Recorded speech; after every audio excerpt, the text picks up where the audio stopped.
Thank you for joining the Women's Protective Services annual Candlelight Vigil. October is Domestic Violence Awareness Month. Every October, Women's Protective Services holds a Candlelight Vigil to honor the women, men, and children who were killed by those who claim to love them. In 2023, 205 Texans were killed due to domestic violence. Nearly 3 out of 10 women reported being physically abused by their intimate partner. Today, you will see the names, ages, and counties of Texas victims. You will also hear the story of a courageous survivor who will undoubtedly inspire. Again, we thank you for joining us, and we thank you for your support.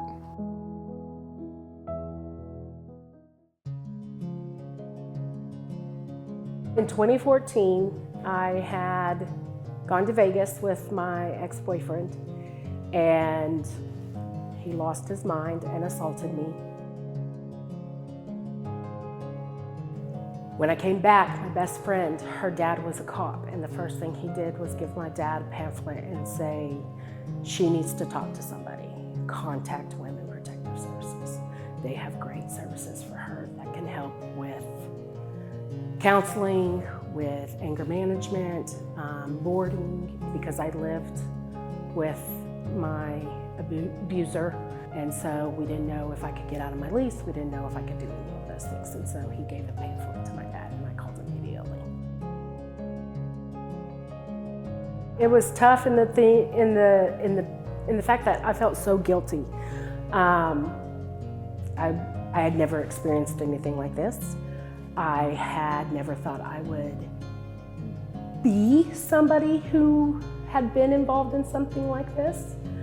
I felt ashamed because I felt like I wasn't a good daughter.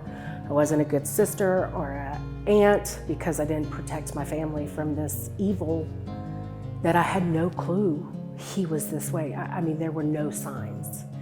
And so I was very ashamed and very guilty feeling, but very knowledgeable that I could not do this on my own. I could not just brush this under the rug and go on living. I couldn't even be in a room with somebody that I didn't know. I had no trust unless I had known you prior to the event. Every person I looked at, I questioned, okay, you're this way in public, but what are you like in private?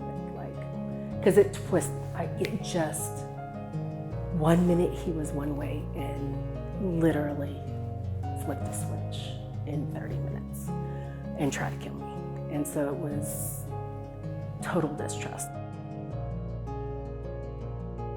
When I called them, they were like, let me get your information and we'll call you back, let you know where to go. And then when I came in, they were so caring. They were like, it doesn't matter. This isn't your fault. And so for me to hear that just going in straight out was somebody has my back, besides my family, besides the people that love me and know that this was not what I would wish on my worst enemy. I had these strangers that were very gentle, very kind, asking very hard questions, but giving as much support and love as they could, and I appreciated every moment of it. It was a family issue, and at the time I wasn't married, and so I didn't have my daughter at the time. However, the things I've learned and the things that I was taught in counseling has helped her in different aspects of things she's experienced. And, but yeah, it affected my mom, my dad, because they didn't know what to do. Like, I'm their baby. And so I still don't like to think about the fact that my dad went into a room that if it's like I remember, and I vividly can tell you what it looked like today, looked like a murder scene. And my dad lives with that. Like, that's what he has in his mind, because he won't share it with me. He did tell me that when I was in the hospital, I asked him, I said, I need to know that what happened, like, is real. So I need to know that what I see in my head is how the room actually looks. I've met a lot of people that I didn't even know went through some of, not the same thing I went through, but similar. And one girl asked me one time, why do you even talk about it? Like, why?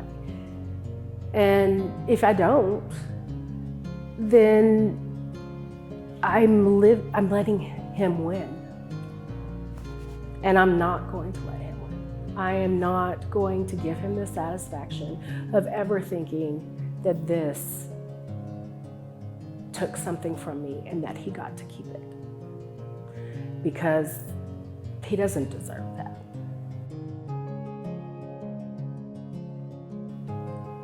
My main thing is, remember, this isn't something you did. This has nothing to do, you don't deserve what is happening. I don't care what you said, I don't care what you didn't say. It's not you. This is them. This is not love. This is them trying to take who you are and make you the problem, and you're not the problem. So make the call, because nobody deserves this. Not a man, not a woman, nobody deserves to be told that they're less than, or that they deserve to be talked down to be hit, to just be abused in any way. So make the call, because you deserve to have the right to live a life that is beyond this, and you can move beyond this with help. And the help that Women Protective Services provides can help you get through the toughest days. I would not be the woman I am today without them. If I wouldn't have been able to be vulnerable, if I wouldn't have been able to share some of my darkest moments with somebody that could tell me I was not bad and I was not evil in having a reaction after what I had been through, I wouldn't be married today. I wouldn't be happy. I would be a shell of a person, and I would not put myself out there to meet new people. I would be terrified all the time, and I just know they're there. Like, I just know no matter what, no matter how many years, I can call and I can say, I need help, and they're going to say, what can we do? How can we help? And so I wouldn't be who I am today if I worked for them, because I would not have gotten through what I had to get through without their help.